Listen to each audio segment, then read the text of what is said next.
Él siempre procura dar su enseñanza, su magisterio, su visión de la astrología, que es siempre tan constructiva y productiva para todo aquel que lo escucha. Así que, nada, os dejo con él, que ya hemos comido mucho tiempo, tendrás tus 45 minutos, no te preocupes, ¿vale? No se va a cortar nada, así que os dejo con él, disfrutadlo, nos disfrutamos todos. Muchas gracias. Gracias. Rafa.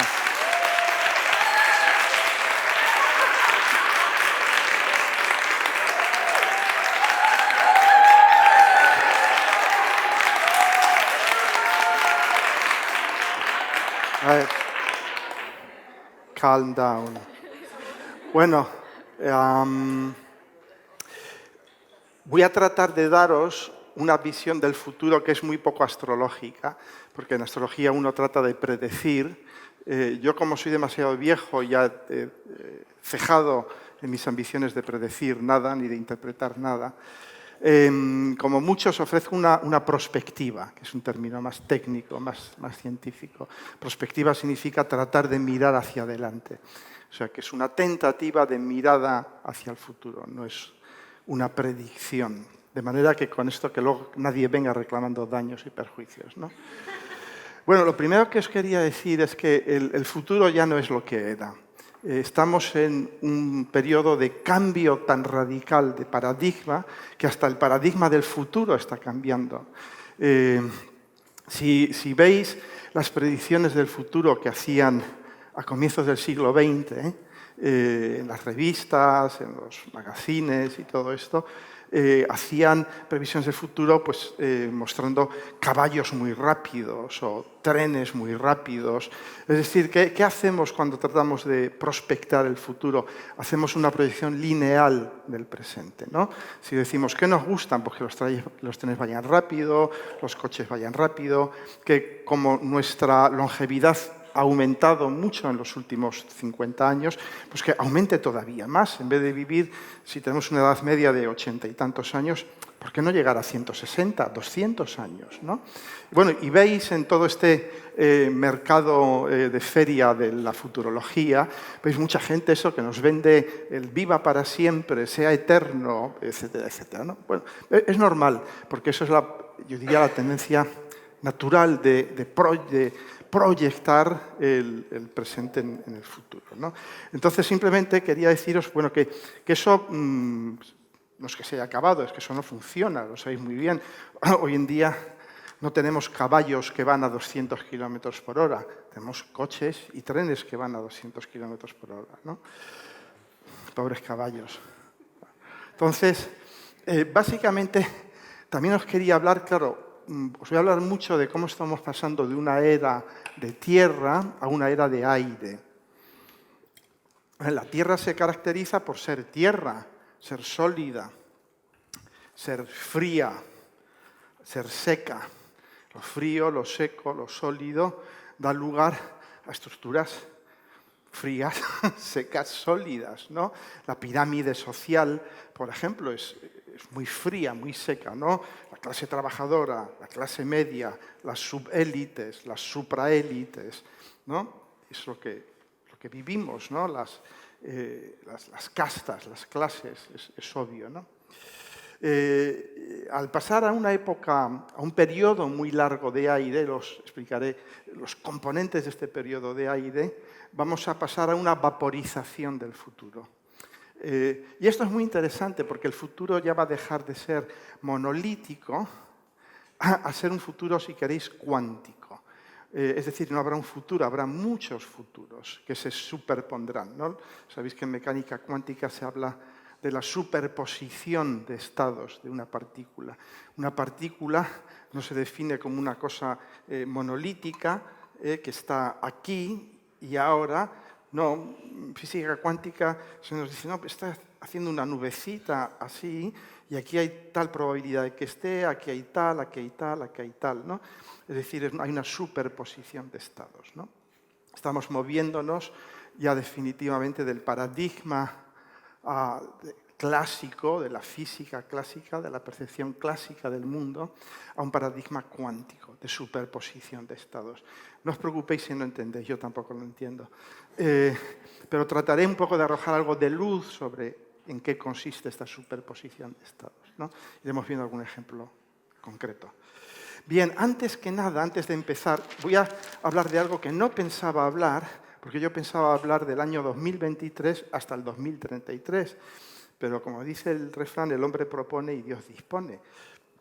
Y me he dado cuenta que no hablar de lo que está pasando ahora es como si estuviésemos al borde del Titanic y el Titanic estuviese hundiéndose y yo fuera un conferenciante y os estuviera hablando de cómo iba a ser la Europa de los años 50 y 60, ¿no? Cuando el Titanic se está hundiendo. Entonces, bueno, no es que el Titanic se esté hundiendo, pero realmente voy a dedicar solo 5 minutos para hablar de esto porque vamos a tomar este tema de nuevo en la mesa redonda de mañana, que es la cuadratura Urano-Saturno. 5 minutos. Porque esto es lo que está pasando ahora. ¿No? Esta cuadratura, ¿por qué es tan importante? Pues porque es la cuadratura que representa la ruptura del orden establecido para ir creando un nuevo orden. Nuevo orden, o sea, no me confundáis con todas estas eslóganes conspiracionistas del nuevo orden, de que hay una conspiración judeo-masónica, de tal y cual, y que todo esto, ¿no? De la cabal, que llaman eso. Nuevo orden que significa eso, nuevo, Urano, orden, Saturno. Es así de simple, ¿no? La relación Urano-Saturno es eso, es el mito de Urano y Saturno, ¿no? Urano está creando cosas nuevas, innovando, proponiendo nuevas maneras de ver el mundo, maneras muy frikis, algunas de ellas muy violentadoras del status quo de Saturno. Y Saturno pues está diciendo, no, pero tal, ¿no? Y claro, la última cuadratura, que es la que estamos viviendo, las últimas cuadraturas de los grandes ciclos, es ya cuando el planeta más rápido toma la sartén por el mango. Hay un equilibrio, hay una dinámica de poder entre los dos planetas a lo largo de un ciclo. En la última cuadratura es el planeta más rápido el que toma la sartén por el mango. Es decir, ¿quién es el planeta más rápido? Saturno. Eso no quiere decir que Urano no patalee y grite y se manifieste. Ítem plus, que está transitando, de hecho la conjunción exacta con el nodo norte tendrá lugar de unos pocos días, en apenas un mes, ¿no? En 3 semanas o por ahí, creo, ¿no? Más o menos. Bien. Y realmente la conjunción Saturno-Urano comienza en finales de los años 80, principios de los 90, en Sagitario. Básicamente, para describir en pocas palabras, representa el fenómeno de la globalización. Es el momento en que ya empezamos a producirlo todo en China, a comprar todo el petróleo en Rusia, en Dubái, por aquí, por allá, en que globalizamos la economía. Yo me acuerdo de aquellos años que la globalización era un dogma muy sagitariano, era el dogma, aquello no se discutía, la globalización era buena para todo. Es como estas medicinas que son buenas para todo, ¿no? Como el ágave, el tea tree, todo esto. Lo cura todo, ¿no?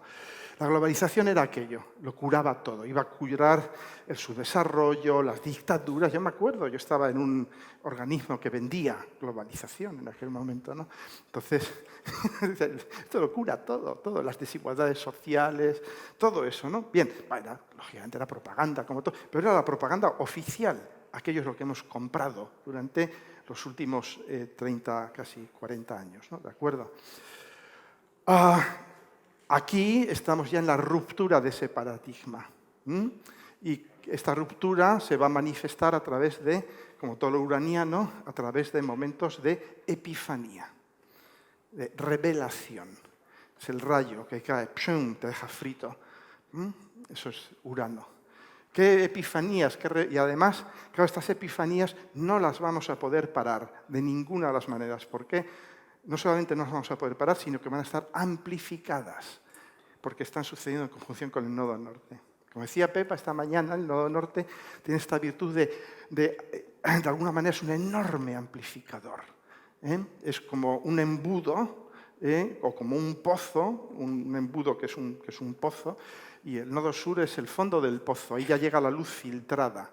Pero arriba del pozo te llega la luz a raudales. Eso significa, el eje nodal es un poco, yo lo veo un poco como un hachazo.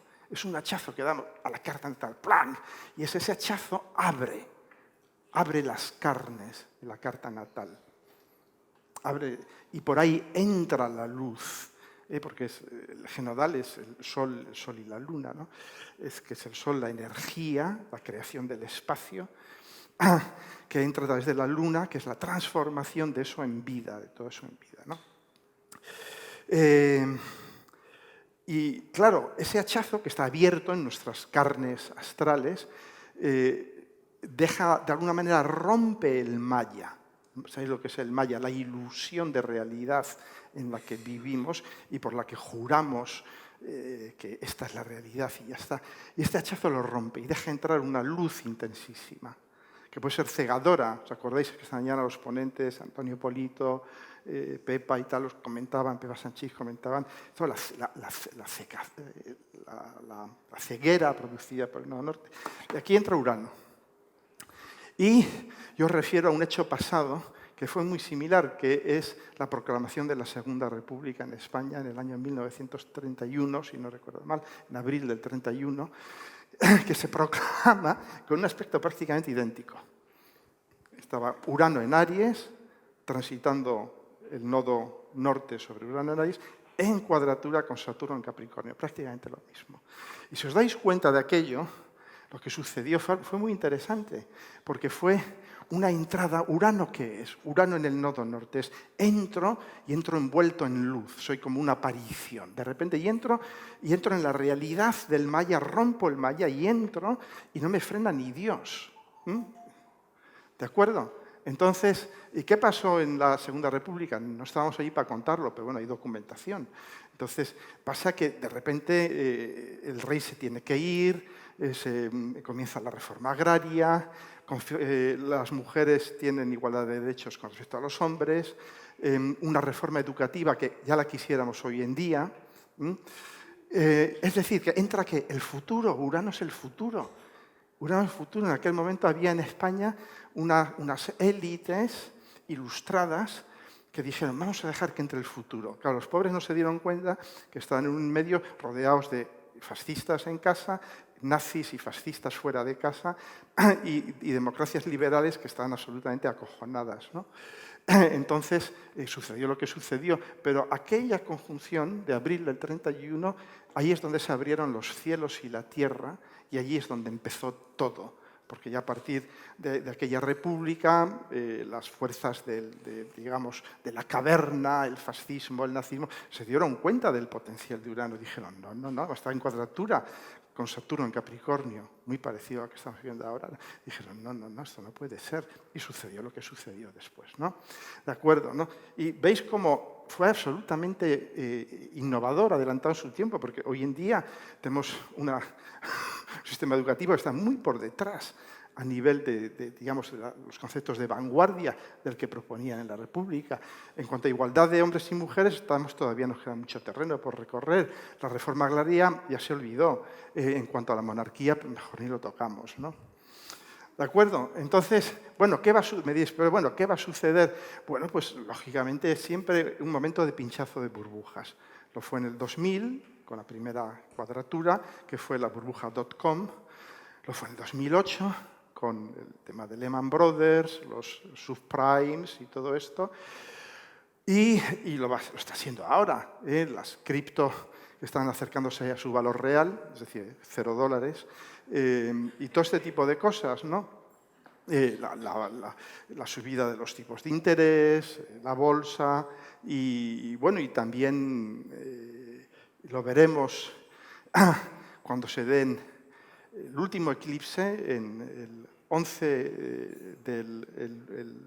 8 del 11, el 8 de noviembre, donde estará el Sol, Mercurio y Venus en el nodo sur, es decir, trayéndonos a la realidad escorpiónica, es decir, de la deuda.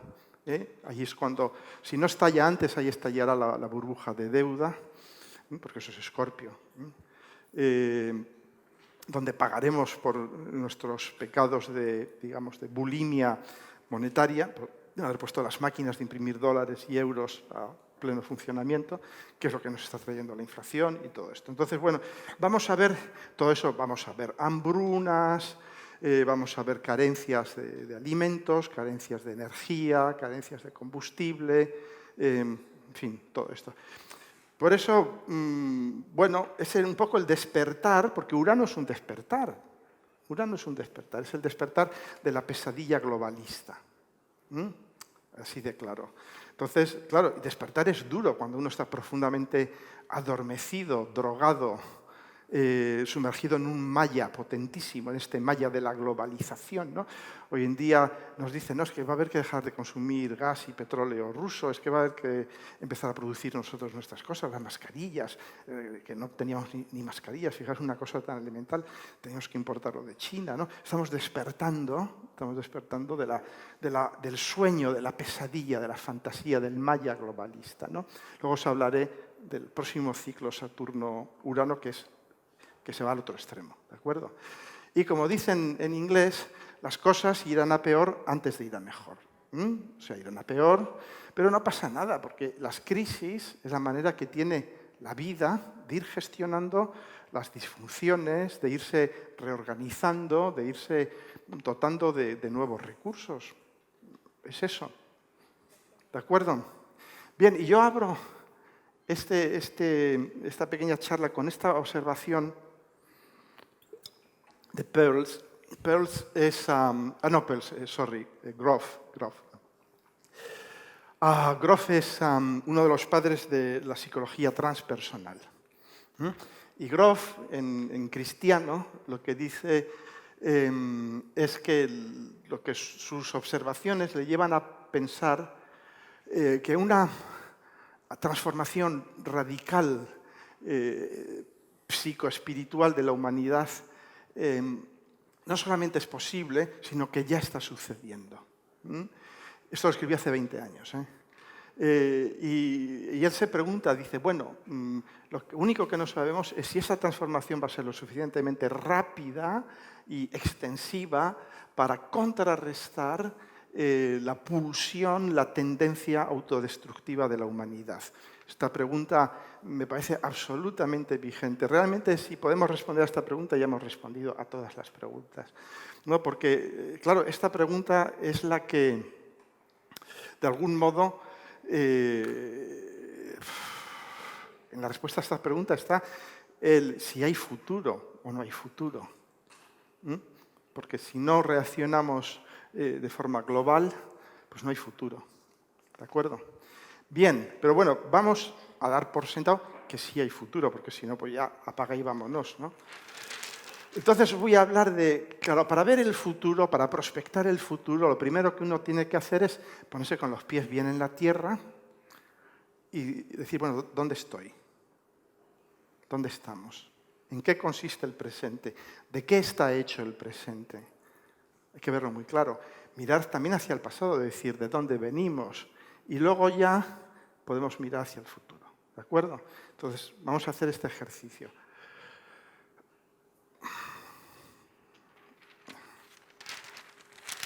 No, me he saltado una... Es igual, no pasa nada. Hablando del futuro, he saltado directamente al futuro. Pero bueno, el presente. El presente es lo que yo llamo la maldición de la tierra.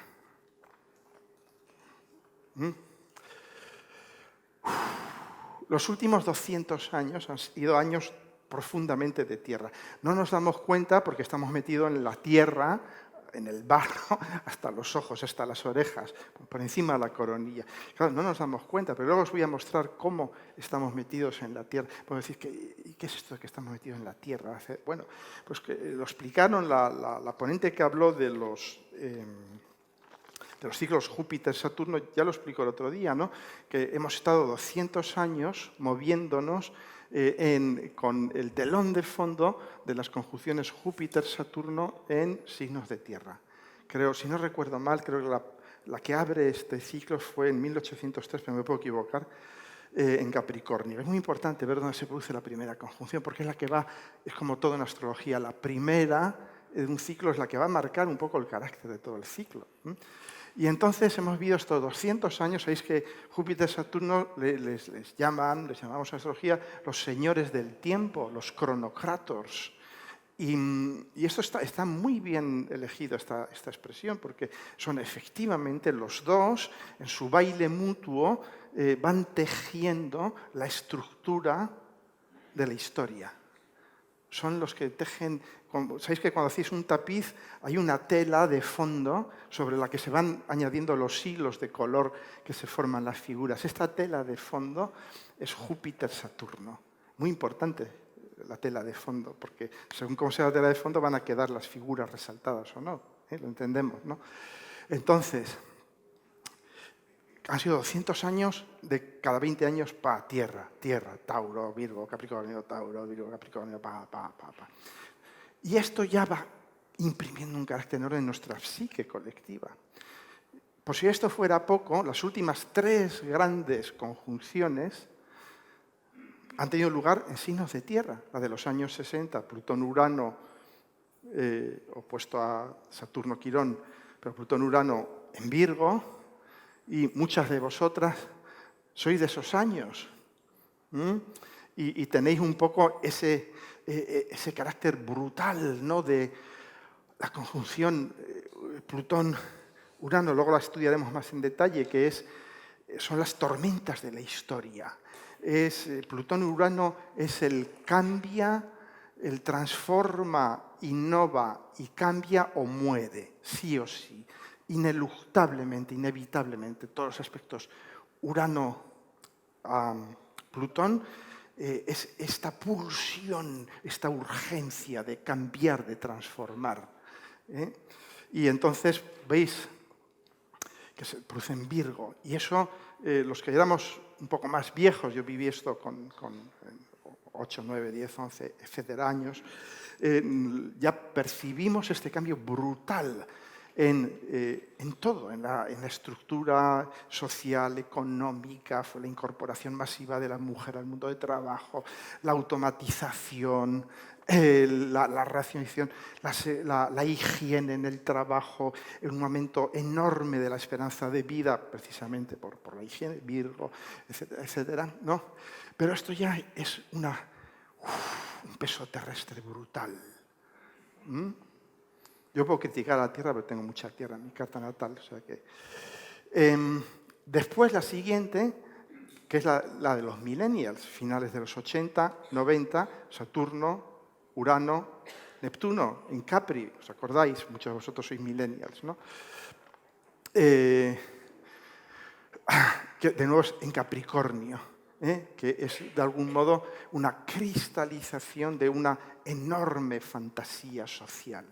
Lo veremos las conjunciones a Neptuno-Saturno, que es la cristalización de un modelo de paraíso.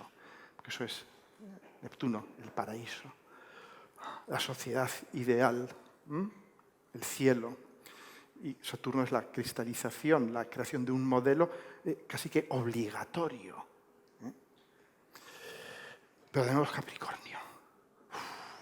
Y la última, por si es ya el tercer clavo, que ya nos termina de clavar en la cruz de tierra, es la que hemos tenido hace nada. Plutón, Saturno, Júpiter y el eje nodal, no olvidemos esto. Pero por donde pasa el eje nodal pasan cosas.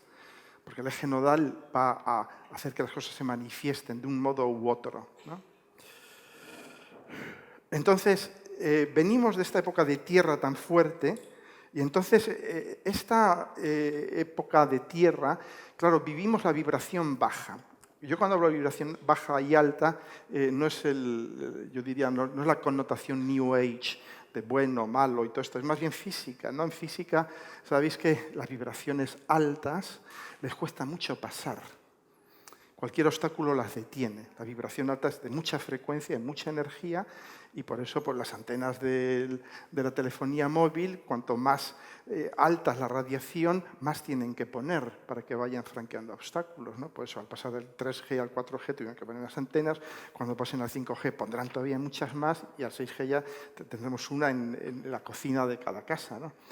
Pero bueno, esto es para explicaros el fundamento físico, ¿no? La vibración baja pasa por todos los sitios. No tenéis más que ver lo que llamamos la onda media, onda larga, la podéis pillar en el Polo Norte, en cualquier lugar del mundo, ¿no? En astrología pasa lo mismo. La vibración baja de un signo es la que más fácil pasa. Entonces, ¿con qué nos hemos quedado? Con la vibración baja de la Tierra. Nos hemos quedado con Tauro, tanto tienes, tanto vales. Con Virgo es trabajar para vivir, vivir para trabajar en vez de trabajar para vivir. Y en Capricornio es el valor posicional. Vales en tanto en cuanto ocupas una posición prominente, en tanto en cuanto eres reconocido como maestro, ¿no? Vemos cómo esto ha calado en nuestra cultura, ¿no? Que dicen nuestros papás de pequeños, pues hijo mío, estudia, sácate un oficio, Virgo, trabaja para ganar dinero, Tauro, y llegar a ser alguien en la vida, Capricornio, ¿no? Básicamente, ese mensaje que nosotros hemos pasado a nuestros hijos, porque estamos también en la Tierra, y que nuestros padres nos han pasado, los abuelos, los bisabuelos, y todo esto. ¿Y esto a qué nos ha llevado? El lado, yo diría, más luminoso, más positivo, es que, bueno, pues tenemos unas condiciones de higiene, de seguridad aceptables, tenemos una cierta garantía de que poseemos cierto número de cosas, etcétera, etcétera, de que tenemos una organización jerárquica, estructurada, que de algún modo va a preservar la paz social, todo esto, ¿no? Pero el lado negativo es que esta era de tierra nos deja una humanidad sin alma, desalmada, sin conexión ni con lo divino ni con lo humano. Incluso hemos perdido la conexión con lo material. Es una humanidad que está enterrada en una ilusión de forma. Y que está urgentemente necesitada de un soplo de aire y el calor del fuego, la chispa del fuego, para volver a encontrar su equilibrio. Y allí es hacia donde vamos. Vamos dejando esta Tierra. Lo que sucede es que todavía esta Tierra está muy fuerte. ¿Os dais cuenta? Porque aunque ya hemos tenido la primera conjunción Júpiter-Saturno en Acuario, a pesar de que ya teóricamente estemos medio entrando, o no sé, porque hay un debate de si estamos muy adentro o muy poco adentro de la era de Acuario, pero bueno, para mí es obvio, ¿no?, que estamos ya en algún punto de la entrada de la era de Acuario. Pero todavía tenemos a Urano en Tauro, todavía tenemos a Plutón en Capricornio, ¿os dais cuenta, no? Entonces todavía yo pienso que vamos a empezar a notar este cambio un poquito más. Ya se ha notado con la entrada de Júpiter-Saturno en Acuario, ya ha habido claramente, de algún modo, un brote de aire fresco, ¿no? Pero ya cuando entre el año que viene, Plutón va a entrar solo 3 meses en Acuario, pero ya va a empezar a ventilarse un poco más la cosa, ¿no? Plutón, si os dais cuenta, es muy curioso, ¿no? Plutón allí por donde pasa, ¿qué hace? Pues jode vivo al signo, porque Plutón es el deconstructor. Plutón deconstruye, que hace el mejor servicio que le podía hacer al signo, porque deconstruye de nuevo lo que es puramente formal, lo que ya no sirve, lo viejo, ¿no? Plutón lo que define es aquello que decía mi abuelo, ¿no?, de que los viejos tenemos que morir para que los jóvenes viváis, ¿no? Entonces, Plutón es eso. Plutón dice, lo viejo tiene que morir, ¿no? Y entonces, Plutón es muy eficiente y además no tiene escrúpulos, no tiene código moral, va haciendo lo que tiene que hacer y punto, porque es un planeta transpersonal. Entonces, nuestros códigos morales de mierda, humanos, tal, Plutón es un planeta que garantiza la supervivencia de la especie o de la vida, yo diría no incluso de la especie humana, de la vida. Plutón es un planeta de vida, cuidado, no es un planeta de muerte. Es realmente el planeta más de vida que hay es Plutón. Pero para que la vida siga, muchas veces hay que ir quitando cosas, ¿no? Entonces, Plutón por Capricornio, ¿qué ha hecho? ¿No? Ha hecho muchas cosas, ¿no? Bueno, lo vemos como la corrupción del sistema, de los gobiernos, de la Iglesia, todo lo que representa a Capricornio, ¿no? Las instituciones de piedra, los grandes edificios de mármol. Plutón ha ido removiéndolos, ¿no? El otro día mostraba alguien una imagen de, no me acuerdo, ¿no? una colega, una imagen del Vaticano con el Papa y el Vaticano vacío, ¿no? Es una imagen absolutamente plutoniana, ¿no? Está ahí el pobre Papa, ya muy viejito y tal, solo, ya solo falta que aparezca Plutón, que aparezca Hades y lo coge y se lo lleva para abajo, ¿no? Sí, con esos faldones que llevan puede pensar que es Perséfone. Entonces, Plutón, ¿qué ha hecho a nivel social? ¿Cómo cargarse la pirámide social? Muy fácil, por abajo. Por abajo, Plutón ha hecho desaparecer la clase media. Plutón ha pauperizado la clase obrera, ya no son obreros, ya somos pobres, o pobres de solemnidad, y la clase media se ha hundido, también se está hundiendo, ¿no? Hacia la pobreza de más o menos solemnidad, ¿no? Y al final solo quedan las superélites, ¿de acuerdo? Esto no es propaganda política, no tiene más que ver la concentración de capital que estamos viviendo. En toda la historia de la humanidad no se ha vivido nada semejante. Veis cómo, además, está publicado por medios como The Economist, que dista de ser peligrosos rojos comunistas, ¿no? Que las grandes fortunas del mundo, los Bill Gates, el dueño de Tesla, toda esta gente, ¿no? Han aumentado sus fortunas en un 40% durante el COVID, en un 40% de término medio, mientras el resto de la población nos empobrecíamos como ratas, ¿no? ¿De acuerdo? Bien. Entonces, bueno, estamos viendo un poco este colapso de la Tierra, poco a poco. Va a llevar tiempo, sobre todo porque los aspectos en Tierra, y sobre todo los aspectos en Capricornio es el signo de la durabilidad. No tenéis más que ver que estamos todavía viviendo los efectos de la conjunción Saturno-Plutón, nodo sur, del año 1514, creo que fue el año de la proclama de Lutero, creo que fue exactamente ese año, el año que se inicia en serio la conquista de México. Los españoles introducen la viruela negra, que diezma a la población nativa, etcétera, etcétera, etcétera. Y que de alguna manera toda la pirámide poblacional mesoamericana colapsa. Fue un colapso colapso capricorniano, como el que estamos viendo ahora, ¿no? ¿De acuerdo? La historia nunca se repite, pero daros cuenta que los efectos de aquello todavía los vivimos. Que les pregunten a los irlandeses, si no están viviendo todavía digamos, los efectos de la división, la ruptura entre católicos y protestantes. Ya se ha disuelto en gran medida, está en vías de disolución, pero 500 años más tarde estamos viviendo los efectos de aquella conjunción. Por eso os digo, no hay que ponerse a tirar cohetes, porque esta conjunción que hemos vivido ahora, lo estamos viendo ahora. Yo, de hecho, lo comenté, digo, vamos hacia una fragmentación brutal. Yo nunca me imaginé que pudiera ser tan fuerte ni tan rápida.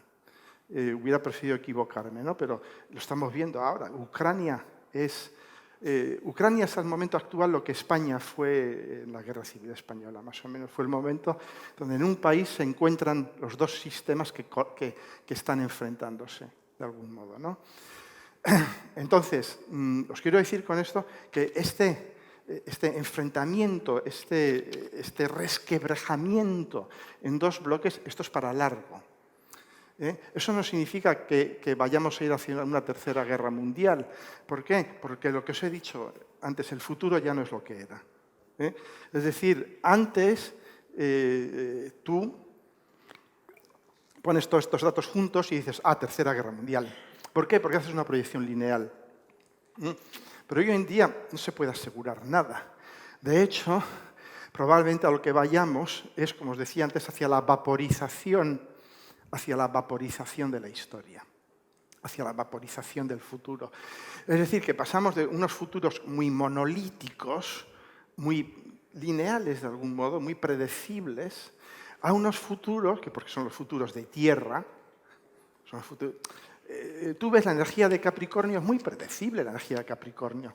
Tú basta con que veas su hoja de ruta. Dices, déjame ver tu hoja de ruta, ¿no? Y dices, vas de aquí a aquí, pues ya sé, vas a ir allí, vas a terminar allí.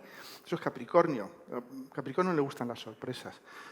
No es la alegría de la huerta en términos de originalidad, ¿no? Entonces, pero ahora estamos cambiando de paradigma, estamos moviendo de este paradigma de tierra, de predecibilidad, a un paradigma de aire, que es un paradigma cuántico, en el que se van a superponer muchas realidades. Es como aquí, el aire que respiramos, ¿de quién es? Es de todos. A nadie se le ocurría decir, oye, mira, este aire de aquí es mío, no se te ocurra respirar este aire de aquí. ¿Por qué? Pero el aire se está moviendo. Estamos respirando cada uno de nosotros aire del otro. Es decir, que en el aire se superponen muchos estados de realidad. Muchos estados de realidad. Y que se superponen sin conflicto. Están todos viviendo unos encima de otros, ¿no? Lo vemos aquí, ¿no? Aquí estamos, millennials, baby boomers, viejitos pretánicos, etcétera, etcétera, ¿no? No hay ningún problema. En principio, ¿no? No estamos diciendo, no, yo me voy a sentar con la gente de mi edad, no me voy a sentar con un baby boomer o con un millennial. Nada. Pues la realidad hacia la que vamos es una realidad así multinivel, multicapas. ¿Esto qué significa? Pues que va a haber muchos futuros que van a coexistir. Vamos a entrar ya en un escenario de ciencia ficción. Es más, la ciencia ficción se va a quedar, como de costumbre, corta muchas veces, pero ya hay... Realmente, para conocer el futuro, yo os recomiendo que veáis series, películas, las buenas películas de ciencia ficción, porque esta gente ya ha escrito el futuro, de algún modo, ¿no? Entonces, claro, ya paso al siguiente punto, ¿no? Estamos pasando esta realidad de tierra, pasar de los valores de tierra, que es tener, hacer, llegar, alcanzar, ¿no? A los de aire, que es la necesidad de entender, el compromiso de compartir, la voluntad de universalizar, de democratizar. Me diréis, bueno, esto significa que no va a haber élites, que no va a haber Matrix. Porque el concepto de élite está íntimamente ligado con el concepto de Matrix. Habéis visto la película Matrix todos, ¿no? Claro que va a haber élites, siempre ha habido élites. Siempre habrá élites. Siempre habrá élites. Claro, lo que cambia es cómo se constituyen esas élites, cuáles son las prioridades de esas élites. Yo diría más, no es malo que haya élites, es necesario que haya élites. En todo orden natural hay élites. Lo vemos en cómo se forman las galaxias, los sistemas solares. Hay élites, claro. ¿Cuál es la élite del sistema solar? ¿Quién es la élite del sistema solar? El Sol, claro, no hay duda, no hay duda. ¿Quién es la élite de la galaxia? Lo han descubierto, lo han fotografiado hace unos pocos días. Sagitario A, claro. Y no es porque esté en el centro y sea el que más paquete marca y todo esto, no, es porque es así, el Sol tiene esa capacidad de crear realidad, es decir, emanar energía, crear espacio, crear tiempo, que es una derivada del espacio, ¿de acuerdo? Y Sagitario A, los núcleos de las galaxias, está demostrado que participan en la formación de estrellas. De algún modo crean una estructura espacial y energética que favorece la creación de estrellas. No habría estrellas si no hubiera gigantescos agujeros negros en el centro de cada tal. Es decir, en el orden natural hay élites. hay élites en todo el orden natural. De manera que no me digáis eso, es que eres clasista y del sistema y todo esto porque justificas a las élites. Hay élites, siempre habrá élites, ¿no? Lo importante es ver la intención de las élites, ¿no? Las élites de tierra, pues ya vemos lo que han hecho, apropiarse del planeta, envenenarlo, bueno, quedárselo, básicamente se han quedado el planeta, nos han desposeído del planeta y se han quedado con él, ¿no? Bien, las élites de aire, ¿con qué se van a quedar? Con el conocimiento. El gran valor del futuro es el conocimiento. La ciencia, luego veremos cómo el paradigma científico va a ser el paradigma dominante del tiempo hacia el que vamos. Es la nueva religión, de algún modo. ¿De acuerdo? Bien, entonces, bueno, ya entramos en el futuro. Ya os he hablado más o menos de este despertar traumático que vamos a vivir de esta fantasía, esta pesadilla globalista.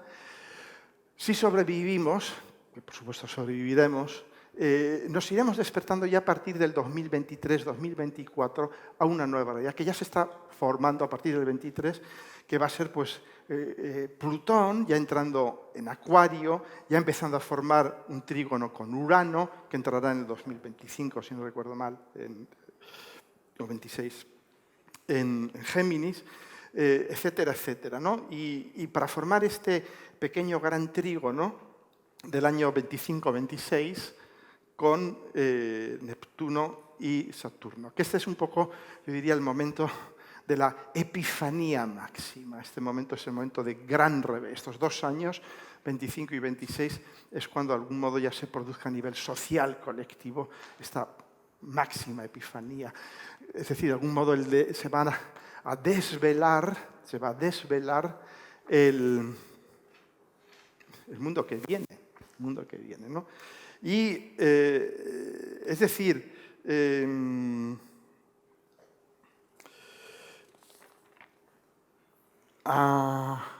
un segundo, me he perdido. Sí, 5 minutos. No.